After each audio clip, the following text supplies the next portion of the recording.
Ada beberapa golongan KPM PKH dan KPM BPNT yang akan masih menerima bantuan sosial setiap bulannya.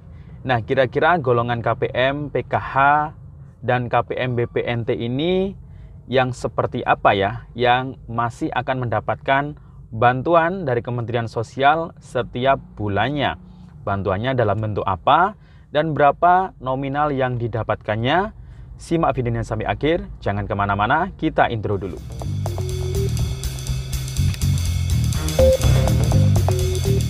Assalamualaikum warahmatullahi wabarakatuh, salam sejahtera, shalom, om swastiastu, namo buddhaya, salam kebajikan. Sobat YouTube, kembali lagi di channel saya, Sukron Channel. Apa kabar sobat YouTube semua? Semoga sobat YouTube semua selalu diberikan kesehatan, diperlancar segala urusan dan usahanya, dan diperbanyak rezekinya. Amin. Sobat YouTube, pada video kali ini saya akan memberikan informasi. Nah, ini perlu disimak baik-baik ya. Jadi sesuai dengan keputusan Menteri Sosial yang kemarin yang sudah saya jelaskan. Nah, ada beberapa golongan KPM PKH dan KPM BPNT. Jadi dibedakan ya berdasarkan jenis umur, kemudian kondisinya yang ada dalam keluarganya. Nah, berikut ada beberapa golongan KPM PKH dan KPM BPNT yang masih akan tetap menerima bantuan pemerintah setiap bulannya. Jadi ini dialokasikan masih dapat bantuan setiap bulannya. Nah, kira-kira ini golongan KPM PKH dan KPM BPNT yang seperti apa, yang masih mendapatkan bantuan setiap bulannya, dalam bentuk apa, berapa nominalnya. Nah, akan kita bahas di dalam video ini. Sebelum kita lanjut, silakan yang baru bergabung di subscribe dulu channel ini dan ditekan tombol loncengnya agar sobat YouTube semua mendapatkan pemberitahuan video terbaru dari Sukron Channel. Dan jangan lupa di-share di berbagai media sosial dan di-like apabila sobat YouTube suka dengan video ini. Oke sobat YouTube, kita lanjutkan pembahasannya. Nah sobat YouTube, ini kayaknya suasananya berbeda ya dari yang biasanya saya membuat video, karena ini saya masih di jalan ini. Baru saja mengantar, setiap minggu saya harus mengantar istri untuk kontrol karena ya ada sakit yang dideritanya. Nah ini jadi ini masih di jalan, jadi seadanya untuk membuat video ini. Nah sobat YouTube, di dalam video ini kita akan membahas terkait mengenai KPM PKH dan KPM BPNT. Nah, ini ada golongan-golongan tertentu. Nah, kan sudah dibagi menjadi beberapa golongan untuk KPM PKH dan KPM BPNT. Nah, hanya KPM PKH dan KPM BPNT yang masuk dalam golongan berikut ini yang masih akan tetap mendapatkan bantuan di setiap bulannya. Kira-kira bantuannya dalam bentuk apa? Kemudian jumlah yang didapatkan di setiap bulannya itu berapa? Dan ini apakah golongan ini disesuaikan dengan umur sesuai dengan penjelasan di video sebelumnya atau mungkin informasi-informasi yang sudah beredar. Nah sobat YouTube, perlu kita ketahui sendiri bahwasanya di dalam surat keputusan Menteri Sosial terbaru kemarin yang ditandatangani tertanggal 27 Mei tahun 2022, kita ketahui sendiri bahwasanya KPM PKH dan KPM BPNT ini dibagi menjadi 3 kelas ya, 3 kelas. Nah, ini kita ibaratkan di dalam satu sekolah ini ada 3 kelas. Nah, kelas yang pertama ini yakni di bawah Direktorat Jenderal atau Dirjen Rehabilitasi Sosial.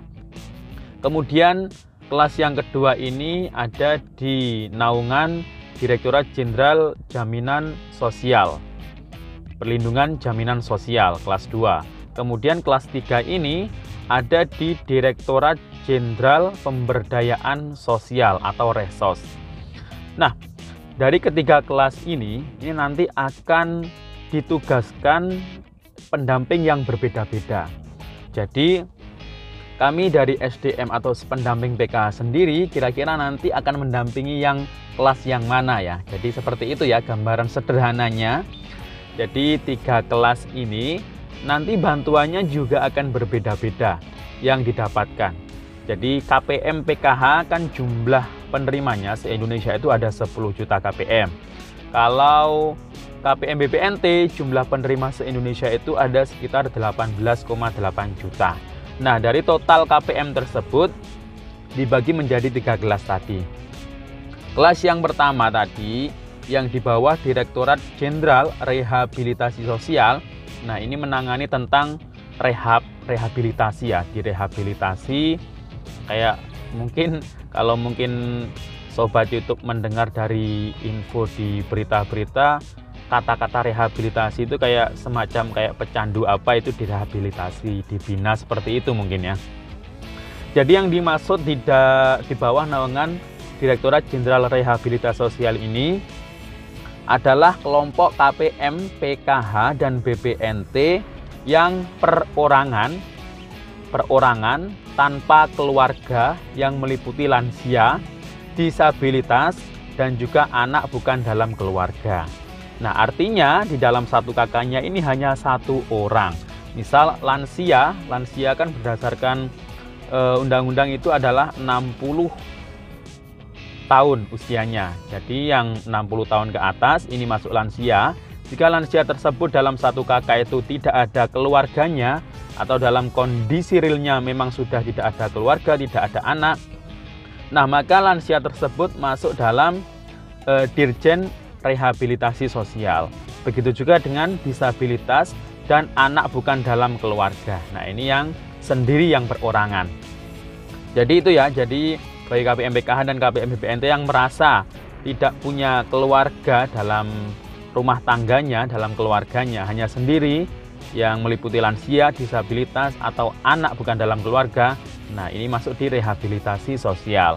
Kemudian yang kelas 2 ini adalah KPM PKH dan KPM BPNT yang usia kepala keluarganya, biasanya kepala keluarga ini adalah suami ya, yang banyak itu, yang usia kepala keluarganya itu di atas 40 tahun hingga 60 tahun usianya. Kemudian dan atau yang di dalam keluarganya ini mengurus ada lansia dan atau disabilitas. Nah, jadi itu ya yang masuk di kelas 2 di dalam Dirjen Perlindungan Jaminan Sosial. Kemudian di kelas 3-nya ini ada di pemberdayaan sosial, yakni KPM PKH dan KPM BPNT yang kepala keluarganya usianya pas 40 tahun ke bawah. Nah, jadi 40 pas, 39, 38 ke bawah itu masuk dalam pemberdayaan sosial. Nah, jenis bantuan yang didapatkan nantinya akan berbeda-beda. Untuk yang kelas pertama tadi, yang lansia tunggal, kemudian disabilitas, anak bukan dalam keluarga. Nah, ini nanti kalau menurut hasil atau pembahasan yang dirapat oleh Ibu Menteri Sosial kemarin itu bersama Komisi 8, bahwasanya lansia yang tunggal ini nanti bantuannya ini akan dikasih per bulan. Nah, dalam bentuk apa? Dalam bentuk makanan. Jadi yang didapatkan itu perkiraan untuk kalau uangnya itu untuk dibelikan makanan itu sekitar 700 mungkin sampai 900 ribu rupiah yang diusulkan di tahun 2023 nanti itu 900. Tapi nggak tahu itu nanti di ACC oleh Kementerian Keuangan atau tidak. Jadi ya sekitaran itulah. Jadi metodenya seperti itu, dikasih makanan setiap hari, jadi per bulan itu dapatnya ya. Termasuk juga mungkin nanti disabilitas dan anak bukan dalam keluarga mungkin akan diberikan bantuan sejenis atau semacam itu, karena yang dibahas hanya lansia ya yang kemarin. Kemudian yang kelas 2 ini yang usia kepala keluarganya di atas 40 tahun sampai 60 tahun dan juga yang dalam keluarganya itu ada lansia atau disabilitas. Nah, ini juga masih mendapatkan bantuan setiap bulannya dan juga per triwulan. Ya, ini setiap bulannya adalah bantuan BPNT atau sembako. Kemudian bantuan per triwulannya adalah PKH. Jadi ini yang masih dapat PKH dan BPNT. Kemudian untuk yang kelas 3 yang di bawah Dirjen Pemberdayaan Sosial, yang usia kepala keluarganya 40 tahun ke bawah, nah ini akan diberikan modal usaha. Nanti pemberiannya modal usaha, pembinaan itu nanti bantuannya berapa, kemudian pemberiannya itu berapa bulan sekali, atau mungkin hanya 1 kali pembayaran modalnya. Nah itu nanti akan kita bahas jika sudah ada info lebih lanjut terkait dengan petunjuk teknisnya ya.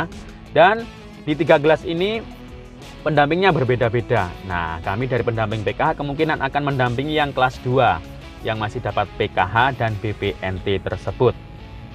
Jadi yang masih dapat bantuannya per bulan itu ada di kelas 1 dan kelas 2, yakni di bawah Dirjen Rehabilitasi Sosial dan Dirjen Perlindungan Jaminan Sosial. Jadi itu ya, jadi yang lansia tunggal tadi itu dapatnya dalam berupa makanan insya Allah nanti ya. Kemudian yang kelas 2-nya itu dapatnya itu per bulannya adalah sembako plus PKH-nya per triwulan sekali. Oke, demikian info dari saya, semoga bermanfaat. Sampai jumpa di video saya selanjutnya. Assalamualaikum warahmatullahi wabarakatuh.